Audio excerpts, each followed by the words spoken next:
కాసేపట్లో శాసన మండలి కొత్త బిల్డింగ్ ప్రారంభం కానుంది. అసెంబ్లీ ప్రాంగణంలో అత్యాధునిక హంగులతో మండలి భవనం రెనోవేషన్ చేశారు.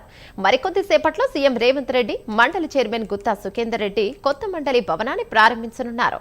ఈ కార్యక్రమంలో అసెంబ్లీ స్పీకర్ గడ్డం ప్రసాద్, శాసనసభ వ్యవహారాల మంత్రి శ్రీధర్ బాబు, కేంద్ర మంత్రి కిషన్ రెడ్డి, డిప్యూటీ సీఎం భట్టి విక్రమార్కలతో పాటు మంత్రులు, ఉన్నతాధికారులు పాల్గొననున్నారు. దీనిపై మరింత సమాచారం మా కరెస్పాండెంట్ అజీం అందిస్తారు. రైట్ అజీం, చెప్పండి, ఇప్పటికే అక్కడ నేతలందరూ తరలి వస్తున్నారా అక్కడికి?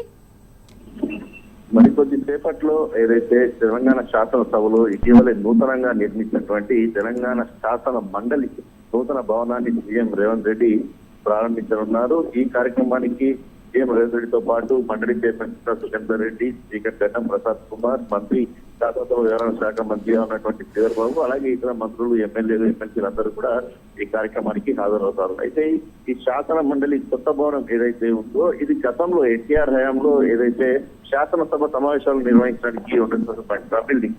సో అది కొంత రాను రాను దానికి సంబంధించి కొంత రెనోవేషన్ కార్యక్రమాలు ఉండడం వల్ల చంద్రబాబు నాయుడు హయాంలో నూతనంగా ఇప్పుడు ప్రస్తుతం నడుస్తున్నటువంటి శాసనసభ భవనం అయితే ఆ భవనాన్ని నిర్మించడం జరిగింది. శాసన మండలి కాస్త దూరంలో ఆ భవనం ఉంటుంది. అయితే ఈ నేపథ్యంలో శాసనసభ, శాసన మండలి ఒకే దగ్గర ఏర్పాటు చేయాలని చెప్పి తెలంగాణ ప్రభుత్వం రేవంత్ సర్కార్ భావించింది. సో ఈ నేపథ్యంలోనే ఆ ఎన్టీఆర్ హయాంలో ఉన్నటువంటి ఆ బిల్డింగ్ ఏదైతే ఉందో ఆ బిల్డింగ్ ని పూర్తి స్థాయి కొత్త హంగులతో దాన్ని రెనోవేషన్ చేయడం జరిగింది. ఆ రెనోవేషన్ చేసి ఈ రోజు దాన్ని సీఎం రేవంత్ రెడ్డి, అలాగే పార్టీకి సంబంధించినటువంటి నేతలు, స్పీకర్ అందరూ కలిసి కూడా ప్రారంభించనున్నారు. సో కొత్త హంగులతో ఏర్పడిన బిల్డింగ్ ఇప్పటికే దానిపైన నేతలు మాట్లాడుతూ కూడా చాలా చక్కగా నిర్మించారని కూడా చెప్పుకుంటూ వస్తున్నారు. సో అటు శాసనసభ, శాసన మండలి సభ్యులు ఇద్దరు సభ్యులు కూడా ఒకే దగ్గర ఏదైతే ఉంటారు, పక్క బిల్డింగ్ లో ఉండడం వల్ల అక్కడ మీడియా కవరేజ్ కి కావచ్చు, అలాగే నేతలు మాట్లాడుకోవడానికి కావచ్చు, అంతా కూడా సులువుగా ఉంటుంది. ఎందుకంటే శాసనసభలో జరుగుతున్న సమయంలో కొంతమంది మంత్రులు శాసన మండలి వరకు వెళ్లాల్సి వస్తుంది.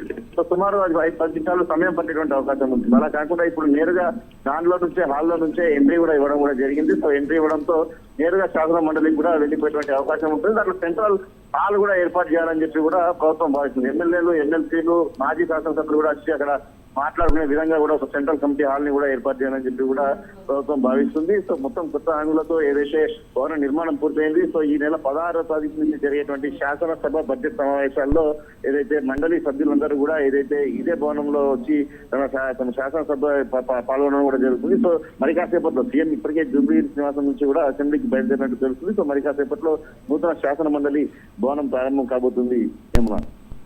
Right, thank you Azim.